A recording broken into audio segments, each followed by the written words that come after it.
আজ বানিয়ে দেখাচ্ছি গরমের দিনের একদম পারফেক্ট রেসিপি ঝিঙে আলু পোস্ত। এর জন্য প্রথমেই কড়াতে সর্ষের তেল গরম করে 1/4 চামচ কালো জিরে ফোড়নে দেবো। ফোড়ন সিম আঁচে ভেজে 3টে আলু টুকরো টুকরো করে কেটে অ্যাড করে দেবো। 1 চামচ নুনও অ্যাড করে দিলাম যাতে আলু ভাজা হওয়ার সঙ্গে সঙ্গে অনেকটা সেদ্ধও হয়ে যায়। এই সময় হাফ বাটি পোস্ত প্রথমে শুকনো গ্রাইন্ড করে তারপরে কাঁচা লঙ্কা অল্প জল দিয়ে মিহি করে বেটে নেব। দেখুন আলুও আমাদের ভাজা হয়ে 50% মতো সেদ্ধ হয়ে গেছে। এবার এর মধ্যে টুকরো করা ঝিঙে অ্যাড করে একটু ভেজে ঢাকা দিয়ে 5 মিনিট রান্না করে নেব। কাঁচা লঙ্কা অ্যাড করে দিলাম।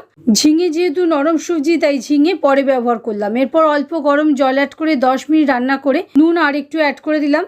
তারপর আরও 5 মিনিট রান্না করে পোস্ত বাটা অ্যাড করে দিলাম। ভালো করে ফুটে উঠলে কাঁচা সর্ষের তেল ছড়িয়ে মিশিয়ে নিলেই রেডি সবার পছন্দের ঝিঙে আলু পোস্ত। পোস্ত দিয়ে 1 মিনিটের বেশি রান্না করলে পোস্তর পুরো টেস্ট পাওয়া যাবে না।